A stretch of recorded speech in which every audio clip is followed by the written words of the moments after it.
Yes. And where, just tell me where to go. Is that hard to do?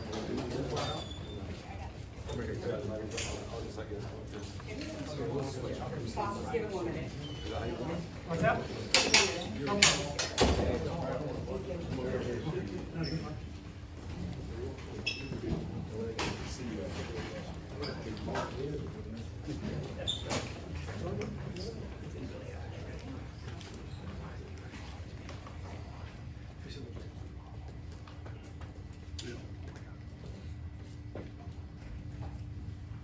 Let me know when you're ready, big dog.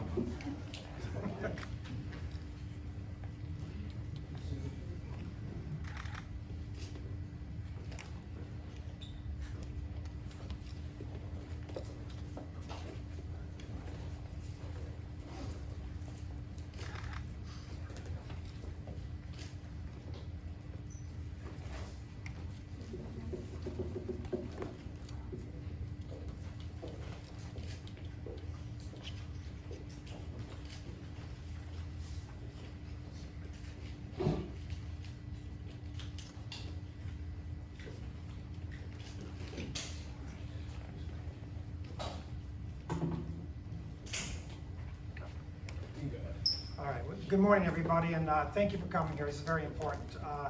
I'm here with Roger Williams from the Austin area, and Michael McCall from the area, Chip Roy as well, and August Pfluger.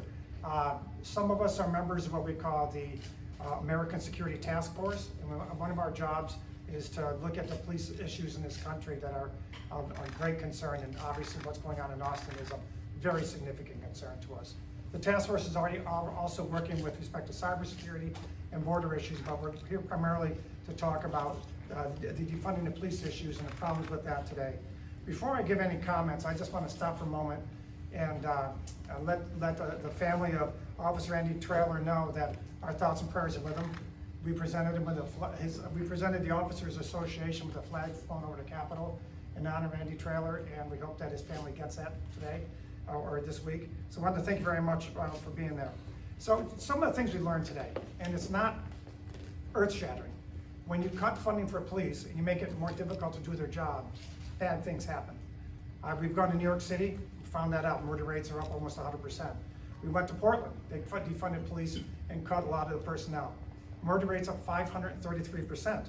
We're here in Austin, Texas, and similar problems. They're down 300 officers in one of the largest growing cities in the country. 300, that's insane.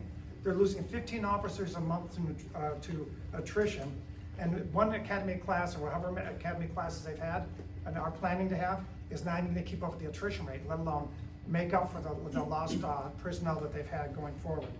And what's the result? Homicides in this city are up 96%. 96%. When you cut funding and you make it more difficult for cops to do their jobs and you vilify cops, this is what happens. The impact from the border is having a huge impact, is like a double whammy here. They are overwhelmed with drugs coming into this area. Fentanyl deaths and overdose deaths are going through the roof. We know fentanyl seizures at the border are going crazy as well. It's a perfect storm. But make no mistake about it, when you defund police and when you vilify police, this is what happens. And we're here to tell these officers today, and we're here to tell everybody in Austin that on the federal side of things, we're gonna do the things we need to do to make a difference and get them back to where they need to be. And what are some of those things that we can do? For example, community policing. There's great programs like Mike McCall mentioned that he participated in and I did, and Chip Roy did as well. We were all prosecutors at one point. And things like Project Exile, getting guns off the street. Weed and Seed, working with community leaders to get to target high crime areas and then weed out the bad element and then provide seed money to make those communities better. There's many other things we can do, and my colleagues will talk about them as well. We understand that there's a federal role in this. We understand that there's a federal role to help people understand that law enforcement is a good thing, not a bad thing. And if you need to retrain officers, let me ask you this. How the heck do you retrain officers when you cut their budgets? How does that happen? If you're concerned about officers with racial sensitivity training, for example, or diversity training, how do you do that when they can't even train officers on the things that are a matter of life and death to them, like proper gun handling and self-defense things, because they don't have the budgets? Cutting budgets because of the bad actions of a few are never the answer. And I did law enforcement for 20 years. I started my career in El Paso, Texas as a federal prosecutor. And I can tell you, the vast majority of police officers you encounter every day are very, very good. And the ones like Derek Chauvin got exactly what he deserved. And if there are bad apples in your departments, you work on that. You don't throw the baby out with the bathwater. That's what's happening in Austin. It's what's happening across this country, and it's got to stop. And lastly, I will tell you this much. When you have activist DAs like the one in Austin, has in Austin, who are making decisions about wholesale areas of crimes that they're simply not going to prosecute, they're abdicating their responsibilities as prosecutors. Prosecutors are not legislators. The laws run the books. You don't like the laws, change the laws. But as a prosecutor, you're sworn to uphold the oath of office. And that oath is to enforce laws that are on the books. If you're not enforcing the laws, you should step down. And to say there's wholesale areas you're simply not going to prosecute is going to cause crime to skyrocket like it has here, and it's going to cause quality of life issues that are not good. So I would urge the prosecutors, and this isn't happening just in Austin, it's happening in San Francisco, it's happening in Portland, it's happening in other areas across the country. You're having activist DAs that are abdicating their responsibilities in the name of social justice. And social justice is not having wholesale areas where people are victims of crimes, not having those individuals prosecuted. Let's work together. Let's everybody take a deep breath, and let's start working together to make this community safer and better, make law enforcement better. You can't do it when you defund police, period. Lastly, I'll leave you with something that someone said to me today. And that's why I'm going to leave you with this quote. Silent majority has been silent for far too long. This event today is giving us hope. That's from police officers. Police officers are not bad people. They risk their lives every day to keep all of you safe. Please remember that. And with that, I'd like to introduce my good friend and colleague, Mike McCall, who preceded me as head of the Homeland Security Committee and is now as head of another committee in Congress. And we want to thank him for all his leadership on this and other issues. And Mike, just take a few minutes to make a comment. No, thanks, John, and I want to thank the Austin Police Association for hosting this roundtable, and I want to thank John, you for coming down from New York and spearheading this effort. Upstate New York. Upstate New York, yeah. And really, your leadership across the nation on this very, important issue. As John mentioned, I chaired the Homeland Security Committee for 3 terms, term limited. Now I lead the Foreign Affairs Committee. But we're here today to talk about our support for police officers and the defunding of the police officers. We heard a lot of great testimony, powerful testimony today about how defunding by $150 million is making Austin a much dangerous place to live and less safer. And when you look at the numbers, only next to New York, Austin is tied for second in terms of defunding the police. How did this happen in Austin, Texas? Had nothing to do with the events in Minneapolis. And yet our city council defunds them by $150 million. We have a district attorney now that is more concerned about prosecuting cops than criminals. There is a silent majority here, and we are going to start standing up for our police officers. You know, I look back at my dear friend Mayor Butler, who started the Austin Police Training Academy. Many years ago, I was there with him.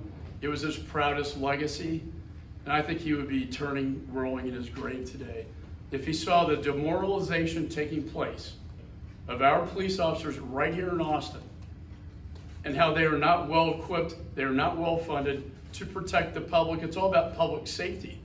I was a federal prosecutor right here in Austin, Texas, and we did a lot of great things keeping this state and this city safe. I can tell you it's not safe today because of the dangerous acts of the city council, $150 million. So, in addition, we have a border that's wide open, bringing fentanyls and dangerous actors right into I-35 corridor, right through this city. If you don't think for a minute that makes it more dangerous, then you don't understand law enforcement. But these brave men and women behind me do. And I want to personally thank them for their courage standing up to public opinion, even though they're being demoralized every day as they put their lives on the line to protect the great people of this city. So, sir, all of you behind us, we stand with you, and we're going to take this back to Congress. And we're also going to take this to the streets of Austin. Thank you. Roger, go ahead. Well, thank you, and I want to say thank you for all my colleagues. Chairman, I want to thank you for coming to Texas. And I also want to thank our police that we support, and also remember Officer Traylor in our day-to-day. And I would just begin by saying that to the business community, to people that need to get involved in public service, now is the time you do it. You need to take back your community. You need to take it back. We talked about the silent majority. It should be silent no longer. I believe more people think like all of us do than not, but you need to get involved. So what did I take out of this meeting today? I made some notes. We've heard already 96% up in homicide when you defund the police. 100% rise in traffic accidents. Think about that. You said you almost had an incident last night. 100% rise in traffic accidents. Rise in fentanyl, which we know coming up from the border. 9/11 calls, it takes now 20 to 30 more minutes to get there than it has in the past. Gangs are having a way of it in many cases because we don't have enough police. 1,600 cops in Austin, Texas. Just a short time ago was 1,900 police. Resignations are more than the new hires. We know what that does to anything. The DPS is here today. We can't do anything without the great DPS, but they're finding themselves now having to help the Austin PD because they don't have enough people, and so what they're supposed to do, they can't do. It does trickle down. State government, I would tell you, supports strong police. The state government does not support defunding the police, nor do we up in the federal government. But your local government does. Your local leadership does. Do away with the police. Get rid of the police, they say. 400 officers short per next year. Imagine that. You just don't go grab that and say, come on back to work or come on be a cop. You got to be trained. Human trafficking. Human trafficking is the force to fight human trafficking is down by half. And lawbreakers are protected these days. Auto thefts are up almost 100% in many cases. Think about that, and not being prosecuted for stealing an automobile.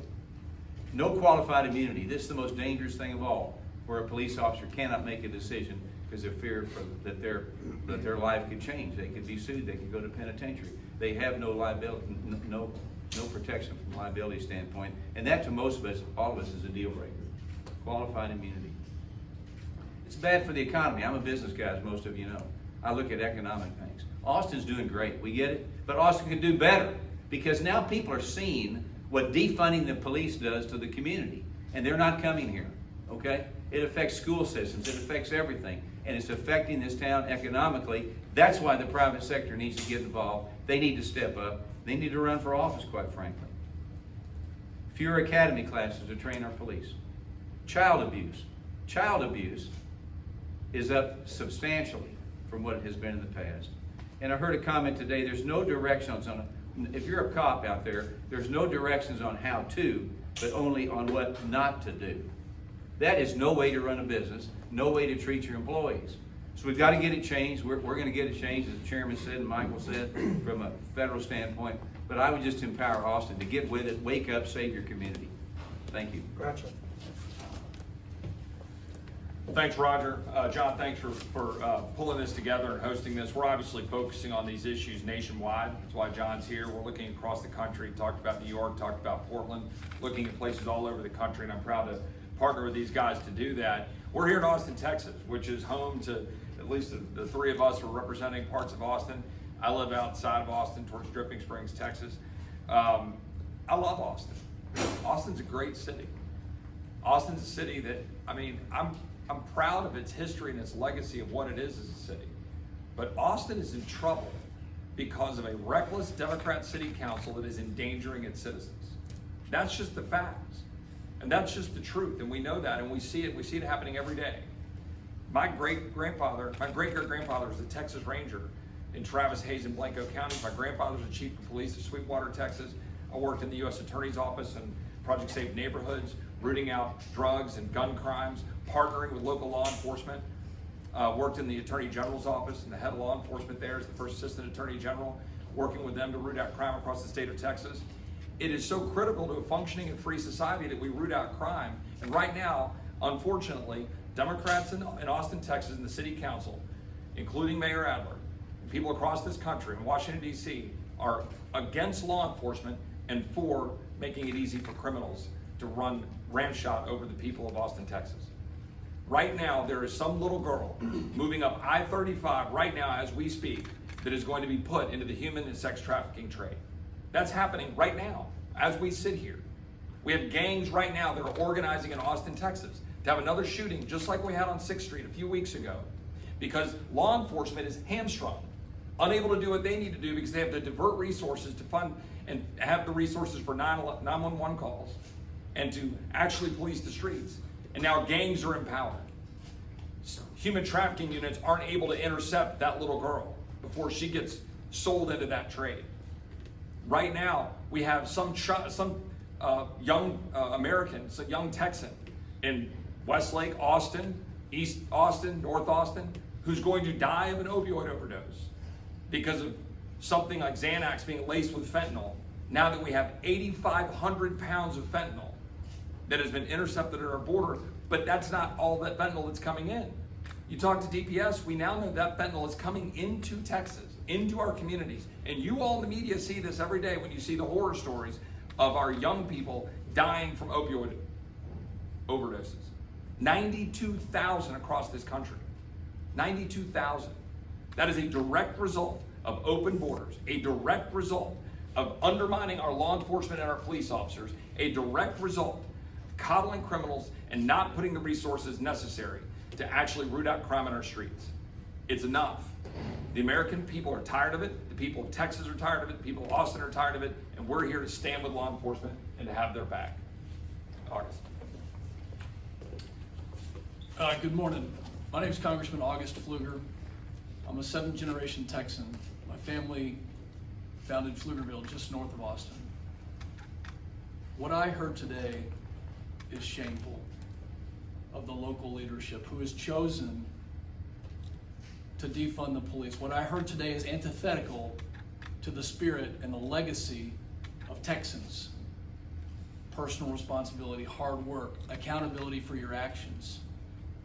You know, there was a quote today from one of the police officers that said, "We in the Austin Police Department feel like we are on an island by ourselves." That is shameful. That is shameful to put your life on the line every single day for the community and to have your local elected representatives not support you, defund you, and tell you that they're not going to prosecute the crimes that you are putting your life on the line to protect other citizens. This is not the Texas spirit. This is not the American spirit. For those in Austin, I want you to know that you've joined a very dubious list around the country of cities who have defunded. Portland, San Francisco, and New York. The rise in violent crime in those cities, you have now joined as one of just a few cities who have chosen lawlessness over personal responsibility and accountability. I'd like to challenge every single person in this community to rise up, to have your voice heard, to push back against the bad decisions that those who have chosen to defund the police would have you believe that they're the problem. Crime is the problem. The open borders, as you've heard, are the problem. The human trafficking is the problem. The fact that the police cannot chase and pursue stolen vehicles at times in this city is the problem. Texans, you deserve better. You deserve better. Let your voices be heard. Thank you. Well, Taylor. Well, thank you very much. Any of you want to say any words? Any law enforcement here? He's the biggest guy, so he can do what he wants. They're used to me. I just want to thank Ranking Member McCatco and all the congressmen here today that have been here to support our department. You know, this is, to us, it should be a non-political issue. This is something that libertarians, Republicans, Democrats should all agree to, that we need to have a safe city. But unfortunately, we have certain members on our city council that think that the police should be abolished, that being Greg Casar. And he has led this charge, and believe me, we're not going to lay down and take it. You know, we believe we're starting to head in the right direction. We do believe we've been partially refunded, but we still don't know the facts of where money's going to be transferred to in other parts of the city. So we're thankful that they're here today to not only talk about Austin issues, but to talk about national issues, immigration, terrorism. While we're sitting here talking about this and we're tied up with defunding and all the issues, there are terrorists in our world and in the country that we live in that are going to take advantage of this, and it's not going to be pretty. And we all need to come together as a country and realize that policing is important. I agree. We've made mistakes in the past. Derek Chauvin got what he deserved. Now we are past that. We're moving forward, and we need to come and protect our citizens in the city, because right now they're not being protected by our county attorney and district attorney who are not upholding their oath to do their job. And again, I just want to thank all the congressmen here today for coming and speaking with us. And thank you guys. I really do appreciate it. Okay, that's all from us, but if you have any questions for any of us, please feel free. So this falls on the day where there's a ballot initiative in Austin that would add 2 police officers to every 1,000 residents. That'll be on the November ballot. What is it specifically that can be done in Washington, D.C. to help police staffing and drop crime? Well, first of all, that ballot initiative is a very positive step in the right direction, and I urge people in Texas to pass that in November. I really do. There's many things that we can do, but one of the things we're trying to do is identify the gravity of the problem nationwide. That's number one. And then number two, how do you solve it? The gravity of the problem is that when you defund police, you can't train them. If you have concerns about what police are doing, and I think everyone here would welcome more training, you can't do that without dollars, right? So states, local communities have to refund their police, and we have to do our part. And I think part of what we can do is get back to community policing, get cops out of the car, give them money to do that, give them the ability and the incentive, and people in the communities the incentive to work with police officers. They're not the bad guys, and there's a lot of communities, I can guarantee you, that are under siege that would love to have the opportunity to work hand in hand. Read and See does that. Project Exile, getting guns off the street, working with community leaders on that. And what was the other one, Chip, you had, you said? The Project Safe Neighborhoods. Project Safe Neighborhoods and all those things. Those are all things we can do together. And I think COPS grants, which they mentioned too, to help law enforcement agencies that are struggling financially, that are not being defunded, help give them money to get more cops on the street. That's part of it as well. So there's a lot we can do federally. It's not just about throwing money at them, but it's also incentivizing local police departments to say, if you meet certain accreditation standards, for example, and Minneapolis didn't, for example, if you do, you will get federal dollars. If you don't, I think over time, we should say you're not getting any money. So we can do a lot to pressure local departments to come up to speed. We also should give them the money to help them get up to speed. John, can I just add one thing about, I just want to add, the other thing is to be here and doing this. And John doesn't have to be here, but John's here in Austin, Texas with us, pointing out how important this is and how this is a nationwide problem. It's not just Austin, New York, Portland. So having this conversation, John being here, is really important. Second thing the federal government can do is secure the border of the United States. Secure the border of the United States so fentanyl is not pouring into our communities right through Austin, into San Antonio, and up through the rest of the country. And we don't have human trafficking cartels where we've got 2 burned bodies in Austin. Cartels are in your communities, y'all. Don't think that this is just something that's now down there south of the Rio Grande. Cartels are in our communities. Fentanyl is in our communities. Human trafficking is in our communities. So the federal government has an obligation to do its job to secure the border of the United States, and then to make sure we're standing with law enforcement and cops, as the way John just described. Yeah, let me add one other thing, if I might, just quickly. Another thing that the people can do is we got an election coming up in 2022, okay? And I believe we're going to get the House back as Republicans, but that's going to do a lot to begin this process. So we don't have this nonsense of fighting police constantly. I mean, I had an amendment the other day that gave more money to police institutions and did a lot of things, and Pelosi wouldn't even bring it up. So it has to do with elections, again, getting back to the people, Main Street America, to save their communities. This is probably a question for Ken. I think some people see the headline, the largest budget proposed for Austin police in the history. Can you explain, people think, oh, everything's fine, Sure. they're being refunded. Sure. They're still in budget talks, some of that may be moved around. Can you explain why you're still concerned? You have to look deep into the budget. There are things called transfers where money's transferred out of the department into other areas. That's a big concern. There's lots of money lined up to be transferred out. We don't know what that is yet, but we're paying close attention to that. Yes, on the surface, it looks like we've been refunded, but I'm not sure we're there yet, and I think we're gonna find out over the next month when we're talking about the budget, where we're at. We also, they say they want 2 academy classes. Mackenzie Kelly's been very clear, Chief Chacon's been very clear about we're in a crisis, a staffing crisis. It is what it is a crisis. And we don't have enough officers to work right now. You know, our officer that passed away the other day was working overtime to make sure that we had enough police officers on a shift to go out and be able to function. Those are all very important things. So yes, on the surface, but you cannot tell me that they're not gonna try to stick a finger in the eye of the governor of the state of Texas and transfer money out to different locations. And we're watching that like a hawk. So we'll be able to answer your questions more once the budget process. And the number isn't final yet, I mean, we That's, won't no, stress no, that. it's not. It's also really important to know, you can't just dig yourself out of the hole that you created by saying you're just gonna go throw some dollars at it and then have, you know, the sort of backdoor funding going on. You've got a massive gaping hole, 1,900 down to 1,600. We're losing 15 officers a month compared to our normal attrition rate of 5 a month. This is all a direct consequence of the incompetence and the decision-making of the Austin City Council. So now they want to say, oops, our bad. We'll throw a little bit more money at the police officers. That's not enough.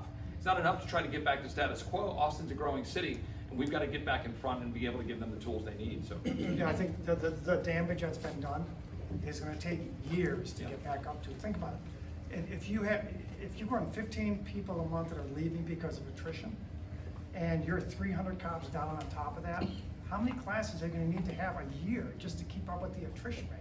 So that's the problem. So Chip's right, it's like a cascading effect. Once you cut the police and you get rid of a lot of people that have 10, 15, 20 years experience, you can have 4 or 5 new cops come on. They don't equal the competence of that cop with 20 years experience. So this is gonna have a very long-term effect. We need to understand it. We'll take one more question. Can I ask either Chip or Ms. McCall, whichever?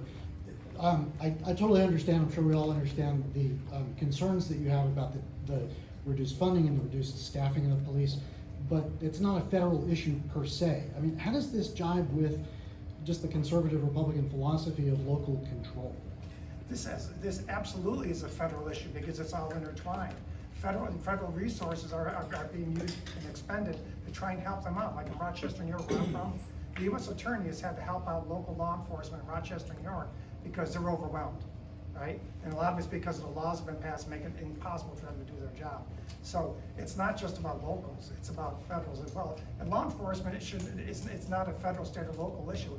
It's an issue all across the board. I ran task forces for 20 years. Task forces have federal, state, and local law enforcement. They're telling me that they can hardly put anybody in these task forces, which is one of the critical components of major proactive policing because of the staffing shortages. So their law enforcement at all levels are intertwined, and you can't separate them, and that's why we're here. Maybe Mike, not. go ahead. If I may. So, you know, done this for a long time. OCDF, Organized Crime Drug Enforcement Task Forces, COPS grants. I think, you know, we're gonna be looking at the exile program to you know, one of the problems is the DA's not taking a lot of cases, and some violent, and then they don't get prosecuted.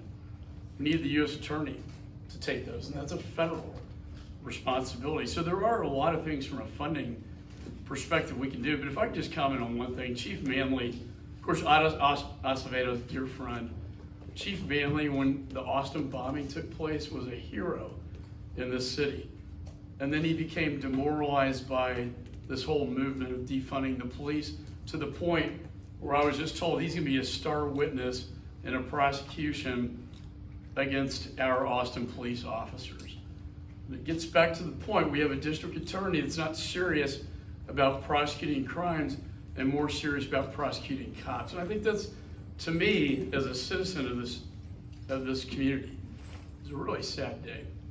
I'll just, Yes's point on that federalism question you're trying to get at. The fact of the matter is, and I alluded to it before, of course, local funding for police is an inherently local issue.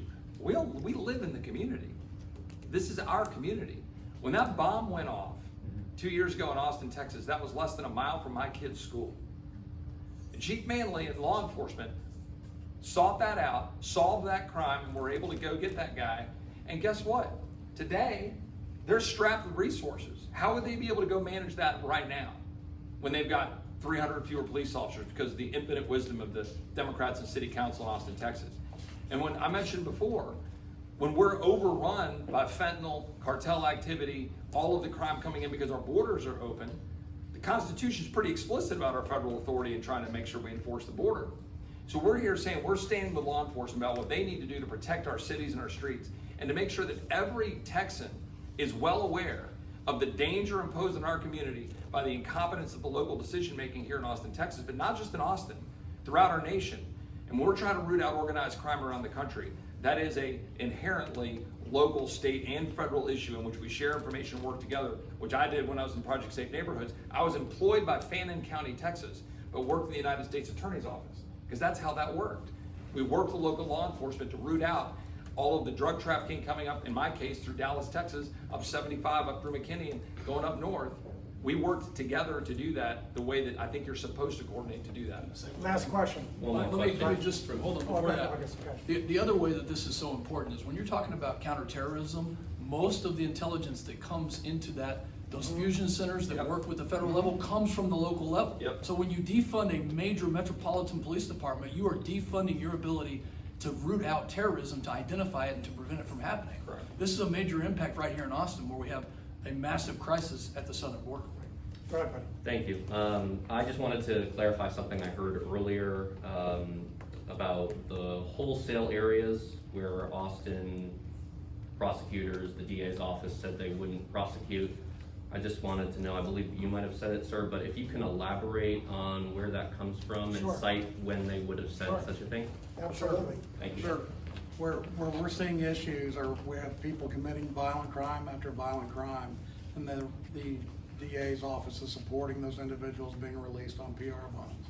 We have a gigantic backload, some due to COVID, some due to lack of prosecution, where we have dozens and dozens of people that commit homicides that are waiting for trials. That's just talking about homicides. We're not even talking about robberies, aggravated assaults, and other issues. This is a huge issue to see this here in this county starting to be a problem. It's been a huge problem in Harris County for the last 2 or 3 years, where constantly you see people committing murder and they're out on bond, PR bond, after committing another violent crime. That's what we're talking about, is having a DA that supports those policies. About misdemeanors too? And misdemeanors. I mean, people depend on the police to fix problems. That's just the way it is. I don't care what the council says, we need to do less, we've been asked to do too much. Well, the simple fact of the matter is, we do a lot for the city. We do a lot for that council, and there's still no relief in sight. They don't want us doing mental health. We're still doing mental health. So, as far as misdemeanors go, you could see Rudy Koski's story yesterday on Fox News. He talked about it. He did Bryce Newberry from KVU. He's documenting, these two reporters have documented what we're talking about. You just have to look. Great, thanks everybody so much for Thank you coming. very much. Nice job.